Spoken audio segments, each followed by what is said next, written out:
Good morning and welcome to another episode of Like It or Leave It. It is Tuesday, April 11th. Glad that you are joining me this morning. I just want to say shout out. I went on Facebook last time when I uploaded on Friday.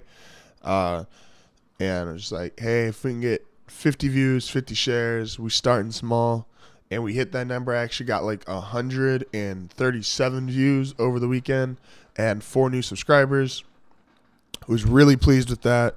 So thank you guys. Like I always say, all the support helps. Word of mouth, Facebook, Instagram, Snapchat, all that stuff. SoundCloud. Hope you guys liked all the little sound effects and stuff I did. And just the content of the show and my own personal performance getting better. And can't wait. So let's get started. I do apologize once again. I know, like I say, Monday, Wednesday, and Friday. Unfortunately, I was not able to do it yesterday, so I'm doing it today. I'm going to try to do it tomorrow, and then also Friday, like always, Fridays with the camera.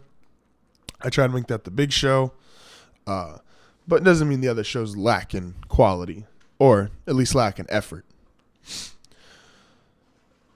So, LeBron should be the MVP every year. Michael Jordan should have been the MVP every year. I hear this so many times from guys on ESPN, guys on FS1, guys that have radio shows, other guys that do podcasts. They're always like, he's the best player in the league. It shows that he's the best player in the league, and the best player in the league should always be the MVP.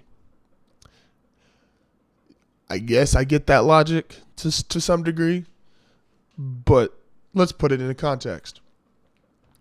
If you're the best player in the world, which LeBron is, I'm not denying that. Michael Jordan was, I'm not denying that. Does not always mean you are having the best season. If Michael Jordan's like, hey, I'm trying to incorporate Scottie Pippen into our offense, so I'm trying to get him involved, and I'm scoring 27 points, and I'm getting 6 assists, 6 rebounds, so that Scottie Pippen can get his 20-plus points and start feeling confident, start playing the defense I need him to. And there's some guy named Charles Barkley who's over there scoring 30, 32 points a game, grabbing 13, 14 rebounds. I'm going to give the MVP to Charles Barkley. Like, just because Jordan, we know Jordan is the best player, and we know he can get his numbers whenever he wants. But if he's not getting his numbers, you can't give him the MVP. Also, I love the fact that with all these people being so one-sided on LeBron James, that if you want to use that same logic with LeBron, I can make that exact same argument for Steph Curry. And I can make a better argument for Steph Curry. I heard last week it was the gap between LeBron and Durant is huge. You know why? Because Durant goes out, the Warriors win 13 in a row. LeBron leaves Miami. Miami turns into a dumpster fire. LeBron leaves Cleveland. Cleveland turns into a dumpster fire. He comes back to Cleveland. They're great again immediately.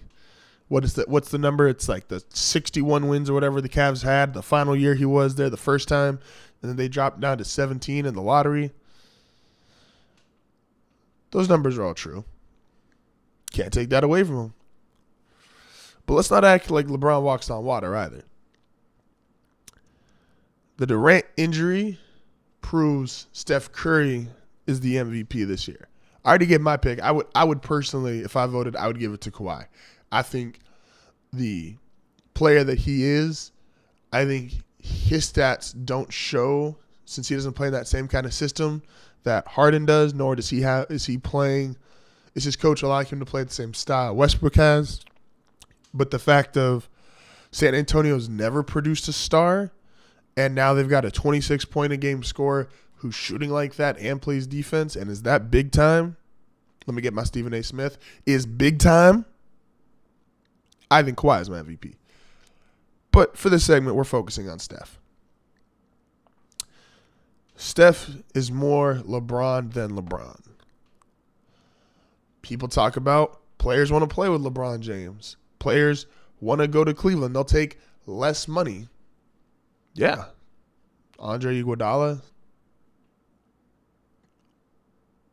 took less money. Kevin Durant. Now, he didn't take less money, but he wanted to go play with Steph Curry so bad, he left a team that had a great nucleus and just went to the Western Conference Finals. David West. Less money to go play there. He could have played in other spots. We keep talking this whole year about, LeBron just can turn it on when he needs to. When he's ready and when he wants to really play, that's when he's at his best, and that's when the regular season doesn't mean much to him. Well, I don't know if the regular season means much to Steph Curry, but I know his team just put together the greatest 3-year stretch of regular season history. I know that when Kevin Durant went out, Steph Curry rose to the occasion and won 13 straight games. I had made a video earlier, and I talked about the Warriors will be fine. And I did this before they even had the 13-game win streak. So, not to brag, but I was right. They're fine. Steph is still great. We need to get over this whole, Steph got shown up by LeBron, and LeBron put Steph back in his place. LeBron didn't do shit. Steph Curry, yes, he struggled a little bit he struggled in the finals last year, but no player is great. The only player who's ever been great every single time he was in the finals is Michael Jordan and Bill Russell. And Bill Russell only had to do one thing in the finals, and that was rebound. But the only player who's ever been great every single time he's been in the finals is Michael Jordan. LeBron hasn't been great every time in the finals.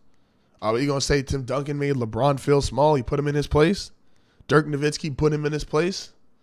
The Spurs put him in his place? No. Steph Curry is still the best shooter in league history. Guys want to play with him even more so than I would say guys want to play for LeBron.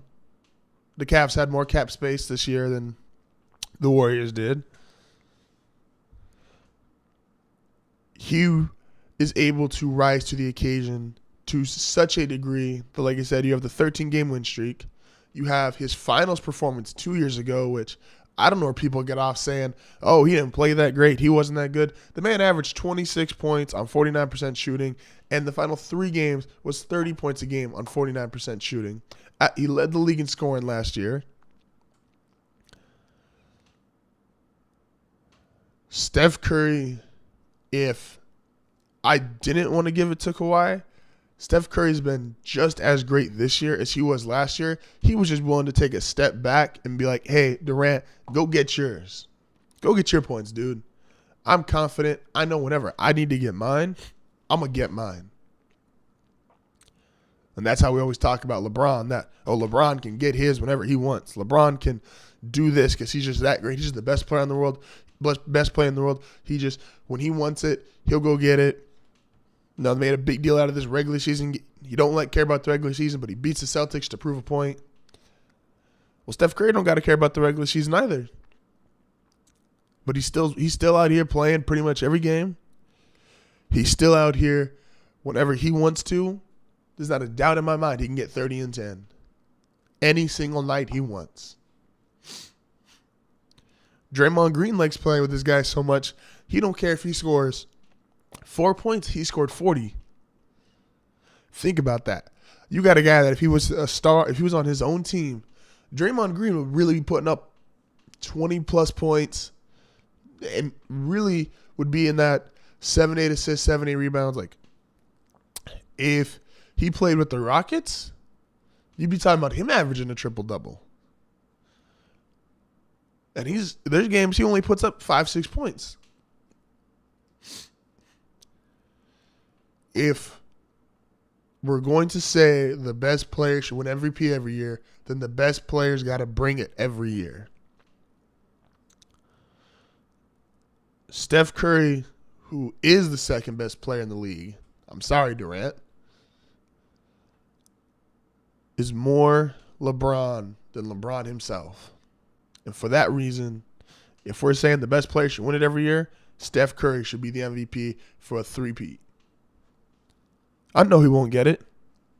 But if we're going to keep giving all these excuses and keep giving all these things to LeBron, then let's also give them to the other players who are equally as qualified.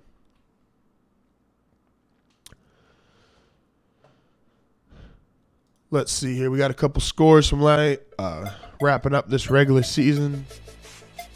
The Bulls beat the Magic 122-75. Gosh, don't the Magic just make you feel good about your team whenever they play them? The Bucks beat the Hornets 89-79. Trailblazers beat the Spurs 99-98 on a weird last-second shot. Clippers just beat the Rockets 125-96. Wasn't really the Rockets. They kind of go through the motion. They locked in the number 3 seed. And the Jazz beat the Warriors 105-99. I take back everything I just said. Steph Curry's a bum. He lost to the Jazz. It's like, I don't even get mad at people generally, but like I just get so mad about this LeBron talk. Like, we got to stop talking about LeBron in like these otherworldly categories already. Like, the man's great, but he also makes mistakes. Someone just needs to fairly evaluate him. And I'm going to do that one day. I'm going to be starting doing player appreciation videos, and it's going across every sport. And it's just, I'm going to try to start with current guys and former guys. I know Kobe's one of those guys I want to do here pretty soon. Let me know in the comment section if there's someone you'd like to see a player appreciation done on. It'll basically be like a highlight film or a tribute film to him. But I want to put everyone in proper context, including proper context. Can we just appreciate for 1 second how special this season's been for Russell Westbrook? Like, don't look at any of the numbers. Think about simply if you're playing basketball. Imagine yourself playing basketball, whether it's playing at the rec center, playing at the Y, playing with your friends at school.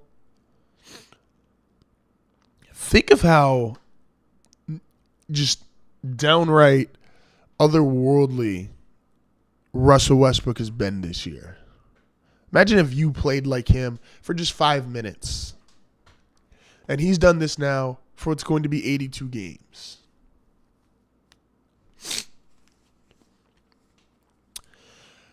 People have spent the last, pretty much the whole season, turning the triple-double into a criticism. Oh, triple-doubles aren't really that great. He gets free rebounds. His team wants him to get the numbers. A triple-double is still, to this day, one of the most impressive things you can do in a basketball game. It is the reason why people got so obsessed with LeBron when he was challenging Kobe for best player in the league, because he could do things Kobe couldn't. His rebounding and his assists were better than Kobe's. That's what made him so special. That's what made him great. But do we only justify triple doubles being great because they're from LeBron? People spent so much time criticizing Russell Westbrook this year, they forgot just to sit back and appreciate it. And we did this with so many things. We did it with Kobe. We're going to do it with LeBron. We're doing it with Westbrook. We're doing it with Harden. We're taking advantage of some of the greatest performances you will ever see in your life. Russell Westbrook and James Harden will be immortalized for these seasons. You know why I know they'll be immortalized? The people are like, oh, no, it's, they're just having really great seasons. It's not. No. Oscar Robertson is known for one thing, and that's triple doubles. Tiny Archibald, who most people don't even know who the fuck he is or what he looks like. Tiny Archibald led the only other guy to lead the league in points and assists. Westbrook's joining Oscar Robertson is the only guy to average a triple-double. It's so messed up in sports. We do this thing where we only not respect, but we only really appreciate guys if they have a rival and a personal rival. And Westbrook Durant is not a big enough rivalry. We're thinking, oh, these guys going head to head. They play two different positions. They're not a rival. With Magic and Bird, we're both simultaneously appreciated because they win against each other. There's a rivalry. It was Lakers-Celtics. Tom Brady and Peyton Manning were both appreciated because they had a rivalry. And they had a rivalry that transcended division, that transcended positions. Like, they didn't even play against each other. It used to always be NFL rivalries where a guy on defense versus a really good guy on offense, or Sanders versus Jerry Rice. It's like, if you don't have a rival, people don't care. LeBron was more appreciated when he was going against Kobe. And Kobe was more appreciated when he was going and holding off LeBron.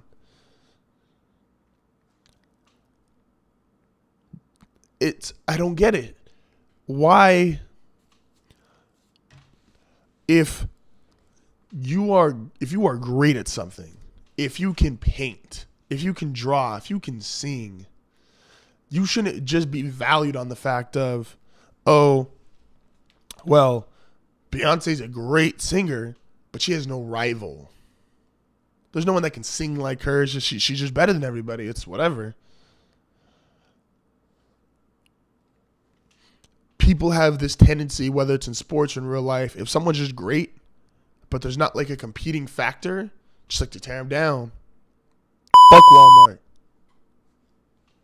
Now we got Amazon. People are like, I kind of like Walmart. People, why do we appreciate our smartphones? Because we have Apple and we have Samsung. We have two different phones, both good, both competing with each other. When we just had the iPhone before Samsung and everybody else started getting in the smartphone game, fuck the iPhone. What the fuck is this thing? Fucking brick. Stop devaluing players, things, people, just because they don't have a rival. If I'm great, give me my respect that I'm great. Which I am great, so give me my respect. Put some respect on my name. Put some respect on Westbrook's name. Put some respect on Harden's name. Put some respect on Leonard's name. These guys are great. Appreciate them for being great.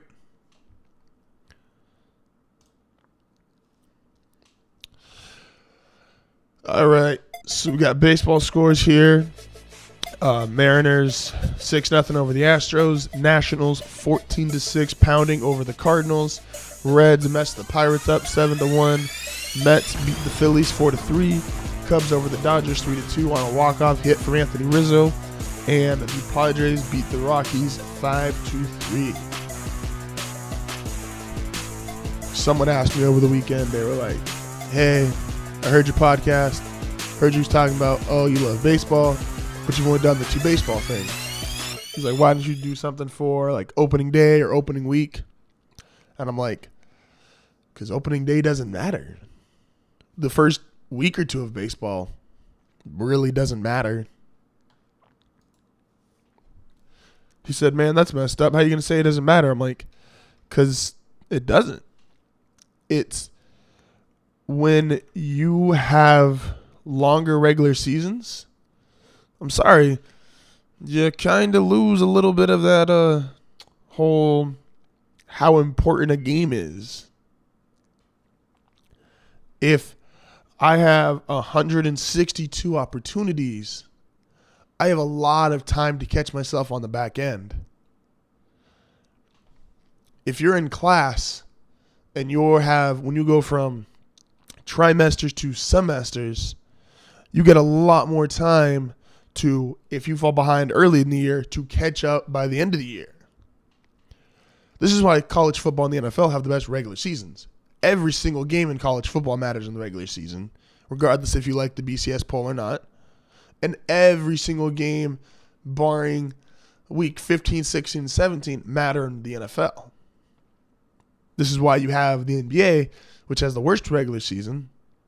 And you've got baseball, which, outside of its history and tradition being so strong that people still go and guys don't, and resting is a natural part of that, being it's 162 games, has a lesser regular season.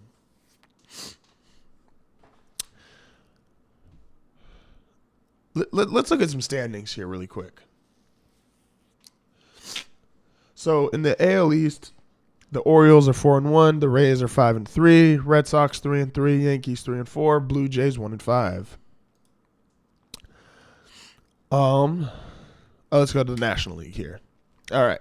So in the National League, in the East, Nationals and Mets 4-3, Marlins 3-3, Phillies 3-4, Braves 1-5. In the Central, Cubs 5-2, Reds 5-2, Pirates 3-3, Cardinals 2-5, Brewers 2-5.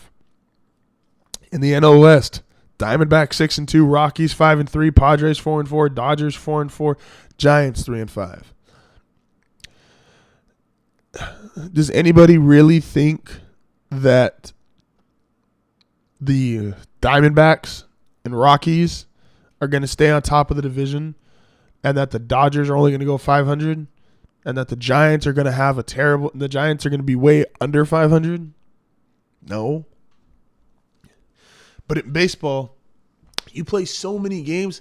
It's the only sport where you're like, I just want to win 2 out of 3 games, and I just need to win 2 out of 3 games more often than not. If I can win 2 out of 3 and then go 5 and then go split a series 2-2, I'm going to have a good year. There's so many games, so many at-bats, so many pitches. Like, these standings aren't even going to be close to what they're like at the end of the year. Let me see if I can pull up these American League standings real quick. Here we go. Like I said, the Twins are 5-1, Tigers 4-2, Indians 3-3, White Sox 2-3, Royals 2-5. The Angels are 5-2, Astros are 4-4, the Athletics 4-4, the Rangers 2-4, the Mariners 2-6. Baseball's the only sport when you think about this. You have 16 opportunities to go on a 10-game win streak. 16. There's so many 10-game win streaks in baseball history that are just pushed under the rug because they don't matter. There's so much of it.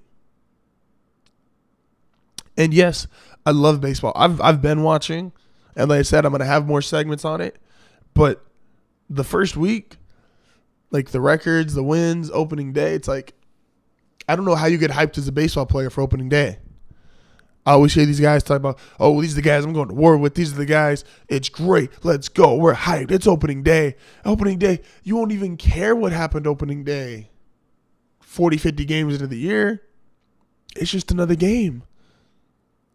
Whereas in football, opening day might be against a division rival, and that one game is going to matter a lot.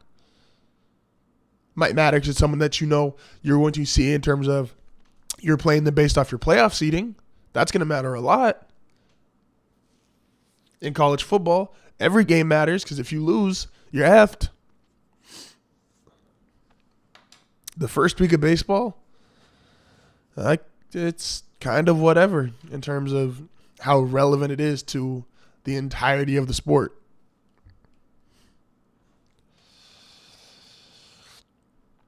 All right, so I'm going to end this one like I ended Friday's show, and it's always my last segment is going to be kind of more of a rant and just kind of a disappointment when we talk about stuff. And I'm not ever trying to go at someone personally. There's a majority that I'm kind of going after, and they know who they are, so I don't got to single them out. So James Harden this week said, wins should matter for the MVP. Okay, I'll give you that. I think wins should matter to a degree for the MVP. I don't think, though, James Harden put it correctly. It's